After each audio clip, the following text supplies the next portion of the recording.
up, you guys, and welcome back to my channel. If you are new, my name is Briana and I'm a physician assistant student. I'm currently in my didactic year and I am starting a new series called Tuesdays with Bri, where I'll be answering all of your questions from Instagram or in the comments that you leave down below. I'll only be answering about 5 because I don't want the videos to be so long. But without further ado, this week's topic, I guess, is all about CASPA. For some reason, well, not for some reason, but it just happened to be that all the questions that were asked, like the first 5 questions, were on CASPA. So the first question was, who are your letters of recommendation from? So I asked a PA that I had shadowed for over a year to write a reference of letter for me, a doctor or physician that I worked for. He was an OB-GYN and I worked for him about like 6 months or something like that. So I asked him, and then I asked my professor, my anatomy and physiology professor. I had taken him for 2 semesters in a row, so I was able to build a really good relationship with him. And then I asked my high school teacher, she was my medical teacher, and yeah, I had also built a really good relationship with her over the 4 years that I was in high school. So keep in mind that I did apply my junior year of college, so that was my 3rd year out of high school, and I felt like it was still relevant because I was able to, like I said, build a good relationship with her, and I did a lot of volunteering and just like asked her for general advice, so I felt like she was a good person to ask. The next question is, for patient care experiences, what would you recommend out of MA, CNA, and EMT? So this really is only based upon what you do in the position. As an MA, you can either be working directly with patients, so triaging them, prepping the room for the physician, doctor, PA, NP, whatever, or helping in minor procedures, stuff like that, or you could just be like documenting information and just typing out stuff. An EMT, I feel like, is a pretty good hands-on experience, but if you're like a transporting EMT, that's gonna give you a different experience than an EMT who works with the paramedics. So that's also dependent on that. And then what was the other one? A CNA.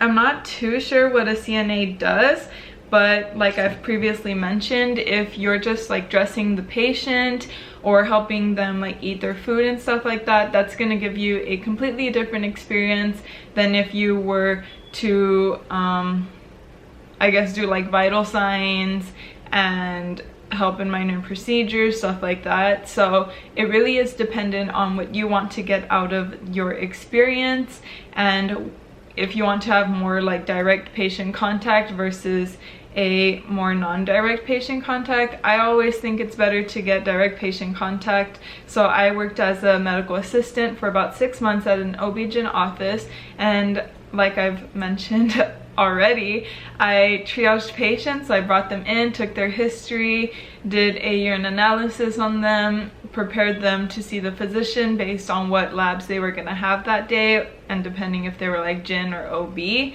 And then I also helped the physician with minor procedures that he did in office, so like skin tag removals. I helped do different lab tests, like vaginal tests, so I did help with that, and then removing the IUDs, all those things. So I felt like that was really good hands-on experience because I was directly working with the patient and the physician at the same time. So you can choose any of them as long as it is something that you feel you'll get a really good direct patient care experience.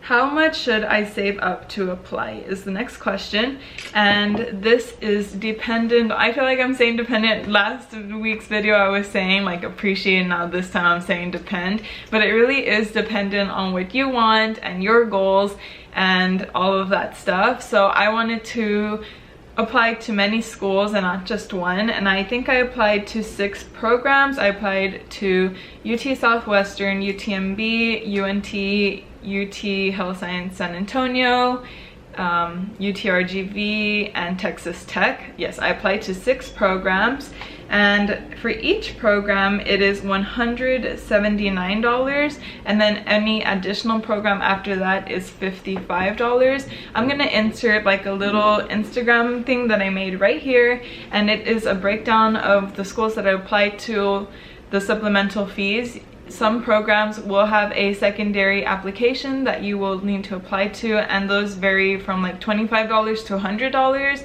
I think I ended up spending about $1,000 just in applications, or let me see, actually that might be like too much.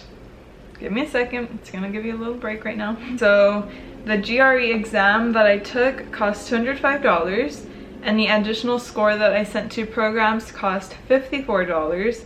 The CASPA application cost $454, and that was for 6 programs. My transcripts to send to different programs cost $10. The supplemental applications, I put that mine ranged from $50 to $75, so I spent $265 on supplemental applications. And then additional resources that I used to apply, so my PA resource, the PA program manual, and an interview guide cost $160. So my total for testing and application cost was $1,148, and that was for 6 programs in Texas. That is a lot of money, so if you do want to apply to many schools, then I do suggest that you save a good amount of money, because application costs and testing fees are very expensive. If you are thinking about applying to like 12 programs, then you're gonna want to save a lot more. But if you're thinking about applying to about 4 programs or less, then you will obviously save a little bit less.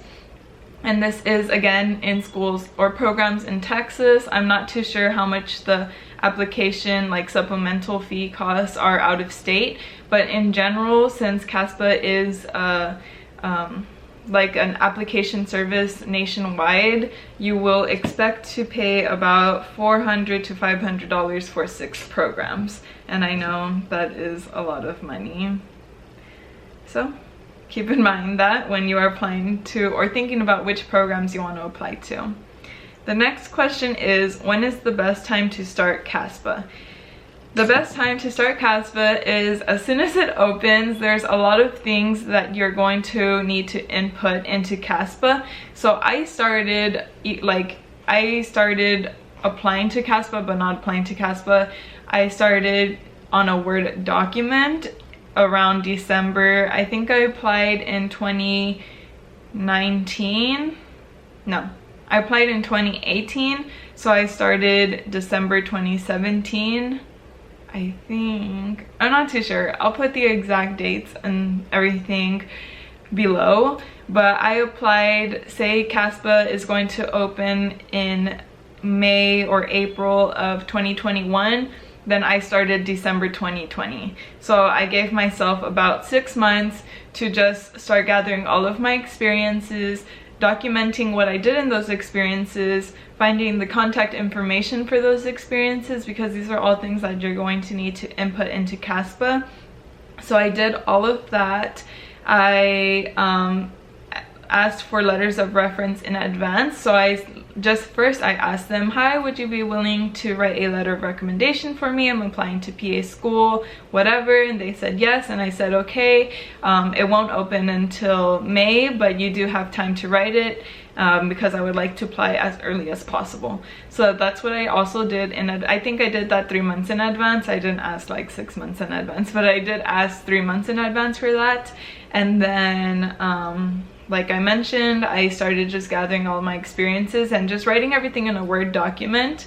There are different resources that also allows you to do that for you. And I mean, at the time I didn't utilize those, but there's great resources for that. I just wrote everything in a Word document, kept it, updated it, and then that way when CASPA opened, all I had to do was copy and paste. Of course, I checked for grammar and I wanted everything to sound correctly, but that is what I did. So if you want to start your application early, just start doing it on a Word document, and that way you can start just inputting everything as soon as the application opens. And then all you have to really wait for is the letters of reference, which was, in my case, I had to wait about a month for everyone to put their letters of reference in, and then I was able to submit my applications.